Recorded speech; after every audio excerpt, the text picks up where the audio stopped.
create that. Tupelo Tom here with you with the Infinity Band. How are you doing? Oh, that's right. Now, I don't know how smart you were, but if you had to go outside between shows, well, bad move. I can tell when people that went outside because they look like, they usually look at the end of the night, you know? Everything is just kind of odd. But we thank you for being here. We're keeping watch on the weather. I think everything is moving past us, so we're very good. My alarm keeps going off for Tupelo, so that's kind of what I'm concerned about right now.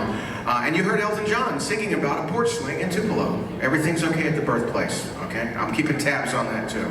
Thanks and welcome to a very special salute to 1960. Now, and thank you for 1960. I feel like I represent that year. It was only 5 days old when I showed up in 1960. My mother couldn't hold out for 3 more days so I could have Elvis's birthday. Come on! 3 days. I know, that's okay. I've forgiven her, kind of. But in the history of Elvis, and I'm kind of a historian of Elvis, growing up in Tupelo, you know, you want to find out about his life. And in looking at what was going on, put yourself back in 1958 when Elvis goes to the Army. He doesn't know if his career is going to continue. That's why Colonel came up with that idea I was talking about this morning in the competition about stockpiling some recordings to put out over the year and a half that Elvis was going to be gone. So he stayed on the charts while he was in the Army.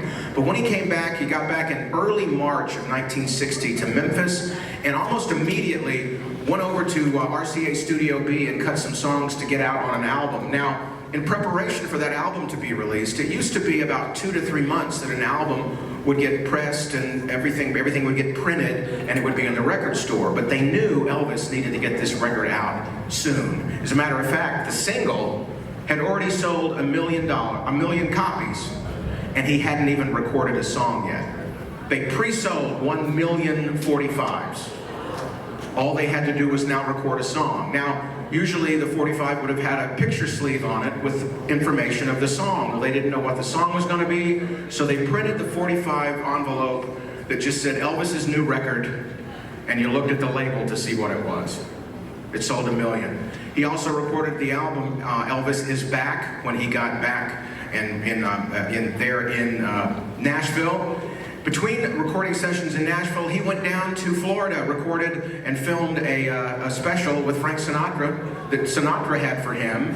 Came back, finished the Elvis Is Back album. It came out, went off, shot the movie G.I. Blues, recorded the album for G.I. Blues, also did a gospel album in 1960. That was a busy year back for Elvis.